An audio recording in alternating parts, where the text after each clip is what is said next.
is a very special day because today I am making my debut at our college theater, and also this marks my 20th opening night because this production of Beauty and the Beast at my school is the 20th show I've gotten to be a part of. So a couple milestones happening today, so I thought I'd take you along with me for the ride. So let's go. Let's go pick up a hot vanilla latte for this chilly November morning.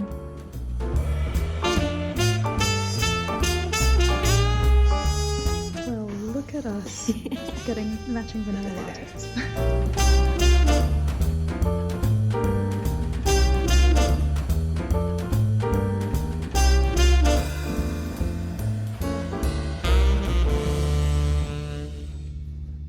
While working, I needed a quick snack because I have an early class and so my eating schedule is kind of wonky, and so I'm like, it's not quite lunch, but I am hungry.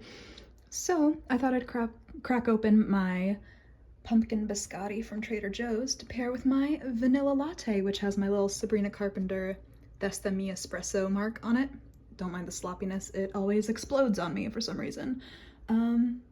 Yeah, so let's do some editing and get some work done. Okay, I just edited and uploaded a video, which was the chapel chit chat one. If you've seen that or not, you should check it out if you're interested in the more theological type discussions. Yeah, and now I'm gonna take a brain break because Grace is back on campus, this time as part of a tour. So we're trying to like keep up with her tour group. She's like, Ava, no, I think we're here, but she doesn't really know campus. So we're trying to meet up while she's on her tour. So they're either at the merch shop or one of the coffee shops. So I think I know where they are based on the information she was able to give me, but again, she doesn't really know the layout. So I'm gonna go try to find her. So let's go find Grace. Okay, after going on a bit of a wild goose chase, Grace sent me a video of where she is. She still doesn't know, but I know exactly where she is. I'm coming, Grace. Grace! Hi, I did the math and I was like, I know exactly where vlog? You are. Yes. Hey! Grace, and I'm back. I'm picking up a quick early dinner of Chick-fil-A to treat myself because it's my favorite takeout place and it's like a block away from me. Yeah.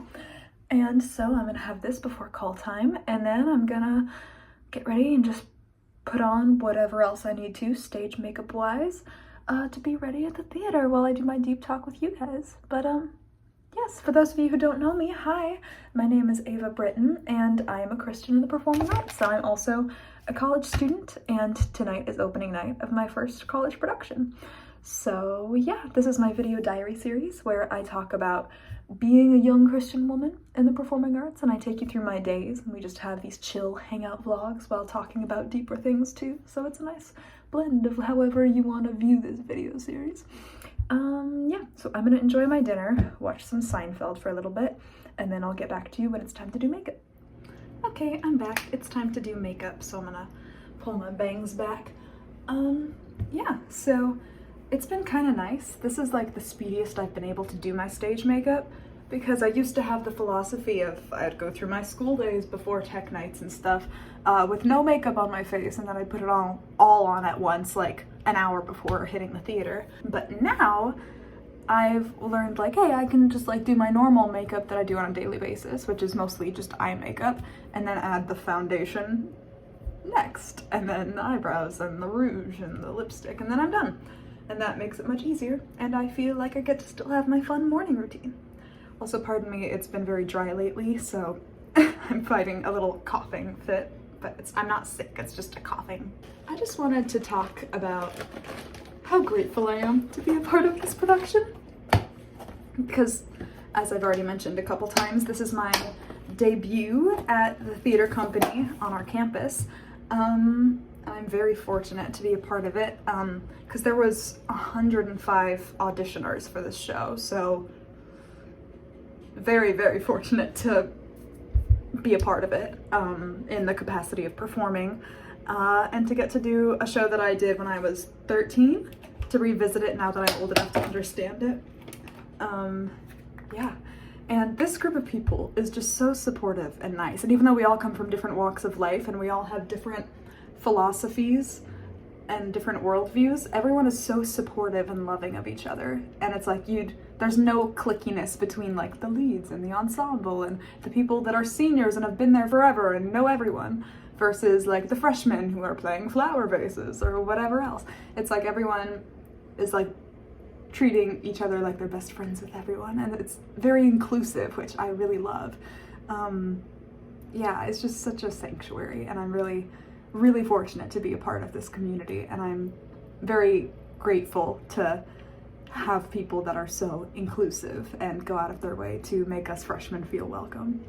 And this kind of brings me to another point that I kind of have been thinking about lately, which is this concept that we've all heard of addition by subtraction, which essentially equates our social relationships to the mathematical analogy that when you subtract a negative from your life, you get a positive result. And in the same way, I realized there's no addition and division.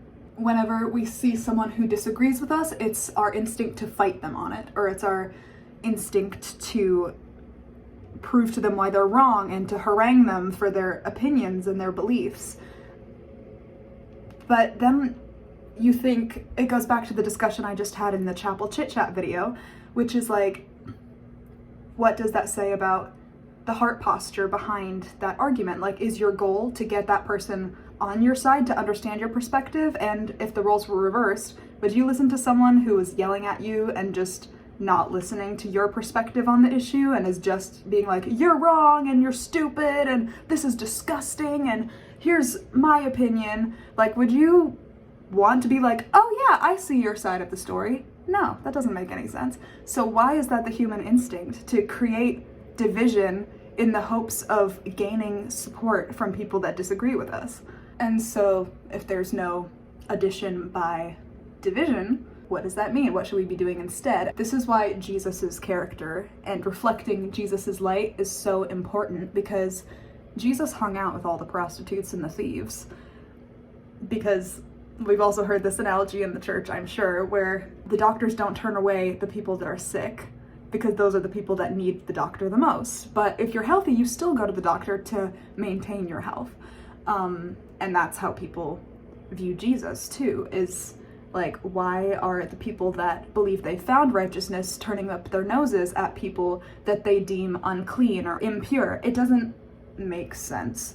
So that's why the main thing, as they talk about in 1 Corinthians, is like the greatest of the qualities that Jesus teaches us is love, and what that looks like. And I talked about that a little bit in the chapel chit chat video, which I'm gonna keep bringing up because I filmed that earlier this week, and that's just kind of been, I guess, my philosophy of the week that I've been thinking through. This perspective has come up for me a lot the last week specifically, because I look around at this campus that's so diverse, or specifically this theater community that shows people from all walks of life who all have very different worldviews and opinions, and yet we're all still so supportive of each other despite knowing that we disagree on certain big picture topics.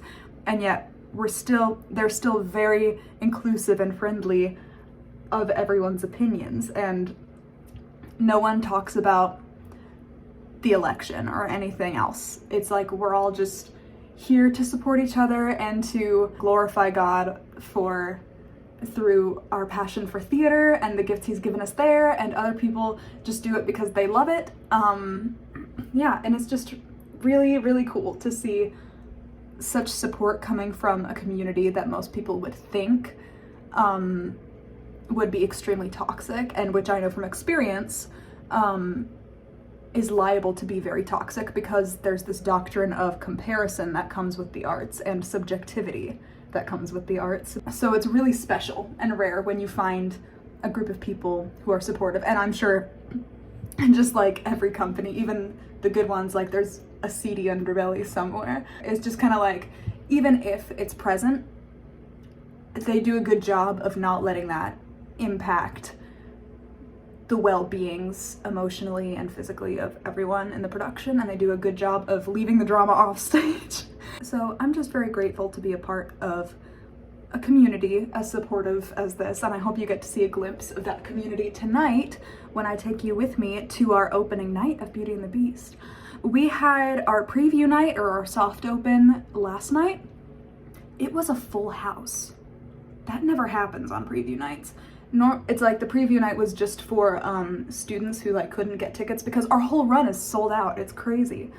And literally people are like trying to scout tickets. Like, it's impossible to find tickets. And even the student matinees that are happening during school hours are completely booked, like completely packed, full houses. Yeah, it's crazy. And they sold out like early too. So yeah, it's really cool to be a part of such a big event on campus, and even if it's just in the seemingly insignificant capacity of being a flower vase, but hey, I'm happy to be here. And even though, yes, I would say the flower vase is, you don't need a flower vase if you're doing a production of Beauty and the Beast, but we all have a purpose, and God placed me here for a reason. And just like how he placed every other member of the cast in this production for a reason, and just like how he didn't allow certain people to be cast, not as punishment for them, but just because he knew what was best for all of us and what we needed to experience and what we had learned from getting the role, not getting the role, booking the show, not booking the show, whatever. He knew what was best for everyone in the big picture of their lives and our lives as a humanity. I am struggling to blend this concealer. Hang on. Anyway, so yeah, that's what's been on my brain lately, is that I'm very grateful to be a part of this cast. I'm just gonna keep saying that. Yeah, and my costume is gorgeous. And that's something that me and my friend Jillian were talking about. She plays the dustpan, and she's also understudy for Chip. Is that these costumes feel so special to us, even though, yes, we're just a dustpan and a flower vase, but even being like some of the most minute part of the full production, there's so much attention to detail in everyone's costumes. Like, she's the dustpan, so she has little dust bunnies in her hair that are like literally cotton balls that they like spray painted gray a little bit, that are like in her high bun, and they're actually shaped like little bunnies. It's so cute. I can't. It's just stuff like that where every single costume and character was given intention and detail, and it really just helped us to feel like we are a part of this company, and that everyone serves a purpose, and that we're all valued at the same level for the greater picture of glorifying God, and just having that moment of human connectivity in the theater, which is always my favorite part of theater. And I would say that's the thing I love the most about the performing arts, is that aspect of human connection, which I think I've talked about before. But as someone who is very like in her emotions, like in all the extremes, all the good ways, I think emotions are so beautiful, because that's what shows that we were made in the image of God. Because animals don't get to feel emotions. It's like, that's what makes human beings as a species unique. And I feel like the arts is such a fun celebration of God's authorship in everyone's lives, and how people have taken what's happened in their lives or their family and loved ones' lives, and they've made it into this work of art to share those stories of authorship from God with people on a greater scope, and then are able to find other people who have had similar experiences, and we can connect on a deeper level, all in front of one another, with the performer and the audience right there in the same room, and you get to like cry over the same things and smile over the same things and laugh over the same things. It's just so special. And this show is no exception, because Beauty and the Beast and just a lot of the Disney theatricals are just so magical, and I love the character arcs, and I love the performances in the show. I'm so, it's gonna be so good. And I'm so happy that I get to just be a happy little flower vase jamming around in the background. Any day that I get to just wear a bunch of flowers in my hair and hop around with a big smile on my face and soprano, it's a good day. And let's be real, if I was an enchanted object, I would be a flower vase. Or fairy lights, obviously. So, yeah. Anyway. I'm gonna finish applying my makeup here. And oh, I also need to do eyebrows and setting powder. And I tend to go light on the rouge, which is a problem because I am pale as a ghost. I literally glow in the dark. There is video evidence of that, but I digress. I will see you guys at Le Théâtre.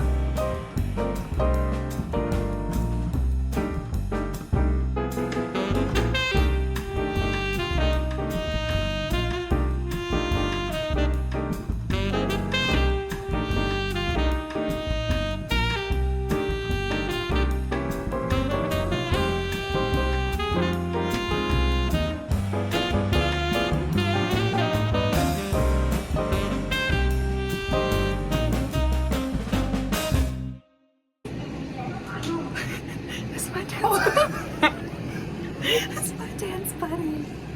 She's doing a flower piece for that. We can't even get in the same frame. We're so Happy opening!